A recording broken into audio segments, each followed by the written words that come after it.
राम जय जय राम। श्री राम जय जय राम।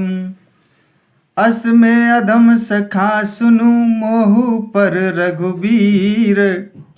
कीन्ही कृपा सुमिर गुण भरे बिलोचन नीर।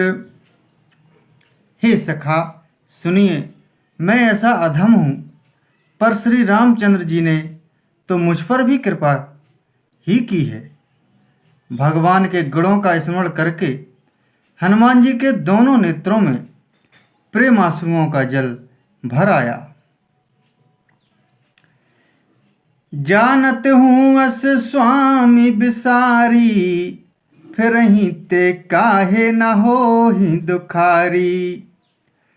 एहि विधि कहत राम गुण ग्रामा, पावा अनिर्वाच विश्रामा। जो जानते हुए भी ऐसे स्वामी श्री रघुनाथ जी को भुलाकर विषयों के पीछे भटकते फिरते हैं, वे दुखी क्यों ना हों।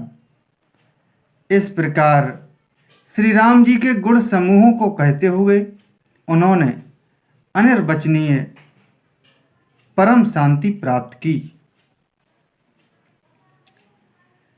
पुनि सब कथा विभीषण कही, जही विधि जनक सुता तह रही।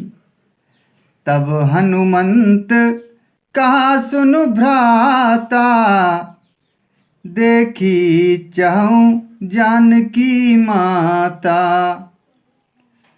फिर विभीषण जी ने श्री जानकी जी जिस प्रकार वहां लंका में रहती थीं, वह सब कथा कही। तब हनुमान जी ने कहा, हे भाई सुनो, मैं जानकी माता को देखना चाहता हूँ। जुगति विभीषण सकल सुनाई, चले पवन सुत विदा कराई। करी सोई रूप गयऊ पुनि तहें बा, बन अशोक सीता रह जहेवा। विभीषण जी ने माता के दर्शन की सब युक्तियां उपाय कह सुनाई। तब हनुमान जी विदा लेकर चले। फिर वही पहले का मशक सरीखा रूप धरकर वहां गए जहां अशोक वन में वन के जिस भाग में सीता जी रहती थी। देखी मनहि महु कीन प्रणामा, बैठे ही बीती जात निस जामा। कृष्ण तनु शीस जटा एक बेनी, जपति हृदय रघुपति गुण श्रेणी। सीता जी को देखकर हनुमान जी ने उन्हें मन ही में प्रणाम किया। उन्हें बैठे ही बैठे रात्रि के चारों पहर बीत जाते हैं। शरीर दुबला हो गया है।